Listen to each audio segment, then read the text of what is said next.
خو امیانو خلکو ته به یوه خبره بله در وښایم استغفار مه وایاست امیان وایي استغفر الله استغفر الله ثواب نه لري خې به نه وایه غین به وایه زده کوې به استغفر الله ثواب نه لري استغفر الله غین دي استغفر الله استغفر الله دا ثواب نه لري ګناه لا څه ستا معنا یې غلطېږي او بیا د امیان خلک وایي استغفر الله یا استغفار مه وایاست خالد عطوري وایي استغفر الله استغفر الله که دا نه سویلی دغه سوی اللهم اغفر لی سید الاستغفار نبی علیه السلام وایي که چا سار ووایه د بخاري شریف حدیث دی که ماښامه مړ سو جنتي دی الله به جنت ته اچوي صحیح حدیث د بخاري دی مقصد مې دا دی دا ووایه زه مختصر درته ښیم خلک وایي چې وکم پرون ماته چا پرچی راوړې دغسې وایي دغه دعاوې یو چا راکړې دا ثواب لري که نه چې ومې کتل د دا سر در راپایه ټول دعا کوي بس عوام خلک دي غریبان هغه یې په څه پوهېږي چې رښتیا دي که درواغ ما ورته القرآن ووایه صلات تسبیح لمونځ وکړه زده مو دی که مو نه دی زده بیا به یو جمعه درته پر وغږېږم څومره ثواب لري عبدالله ابن مبارک د امام صاحب شاګرد امیر المؤمنین فی الحدیث امیر المؤمنین چې په حدیث کې رالی عبدالله ابن مبارک سی مراد هغه وایي په ټولو اعمالو کې چې د بنده ښه حاجات پر کېږي او خدای ښه په راضي کېږي هغه صلات تسبیح لمونځ دی وایي داسې شی ما نه دی لیدلی چې د بنده حاجات په پوره سي در صلات تسبیح بهترین شی چې څه حاجت لرې صلات تسبیح لمونځ کوه الله به در حل کړي او رسول الله صلی الله علیه وسلم حدیث دی سنن کې معارف السنن کې علامه بنوري رحمه الله وګوري مولایان دې وګوري چې صلات تسبیح پر احادیث باندې څومره ښایسته تحقیق بنوري صاحب کړی دی ما د بل چا د نه لیدلی ډېر خوند یې پکړی دی رسول الله صلی الله علیه وسلم بارک دغه لمونځ دی چې نبی علیه السلام خپل اکا ته خصوصي تحفه ورکړې ول دا مې خاص تحفه د عباس صاحب ته ویله او ورته ویې ویله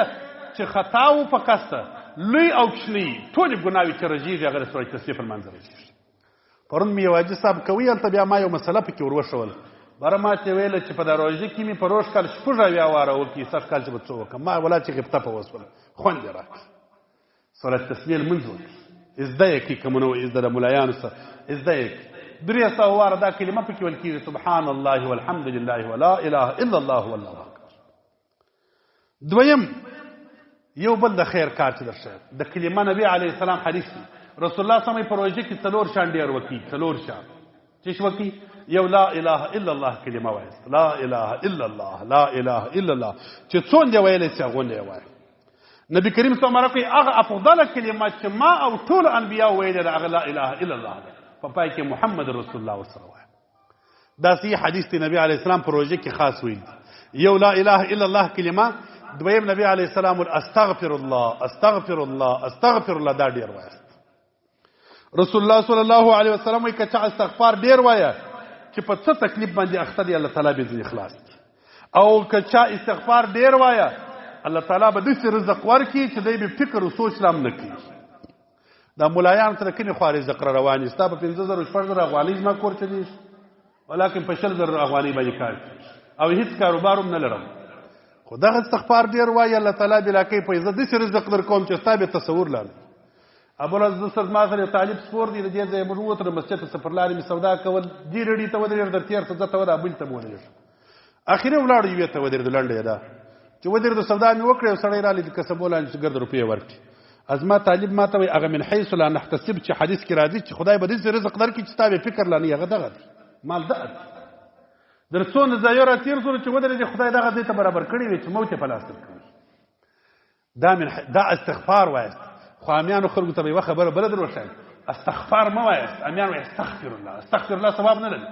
خې به نه وایه غین به وایه زده کوې به استغفر الله ثواب نه لري استغفر الله غین دی استغفر الله استغفر الله دا ثواب نه لري ګناه لا څه ستا معنا یې غلطېږي او بیا د امیان خلک وایي استغفر الله یا استغفار مه وایست خالد عطوري وایي استغفر الله استغفر الله که دا نه سویلی دغه سوی اللهم اغفر لی سید الاستغفار نبی علیه السلام وایي که چا سار ووایه د بخاري شریف حدیث دی که ماښامه مړ سو جنتي دی الله به جنت ته اچوي صحیح حدیث د بخاري دی اللهم انت ربي لا اله الا انت خلقتني انا عبدك وعلى عهدك ما استطعت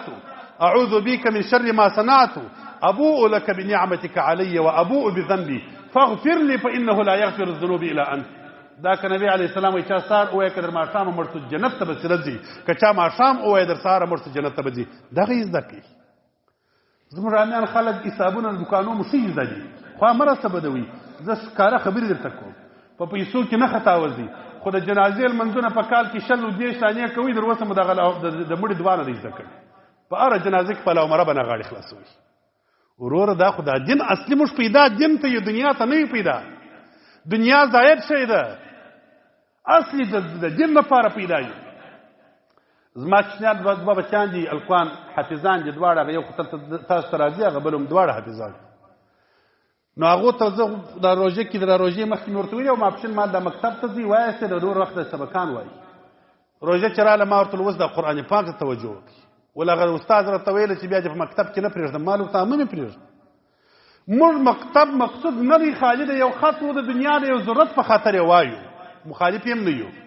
مخالف یې هم نه یو، د دنیا د ضرورت په خاطر. اصلي مقصود مو قرآن دی، چې قرآن ته ضرر رسیږي یا د قرآن پاک دین ته مو ضرر رسیږي، دنیا ته به توجه لا نه کوي. دنیا مقصود نه ده. دا روژه د عبادت میاشت ده، قرآن ته توجه وکړي، پرېږدي د مکتبونه.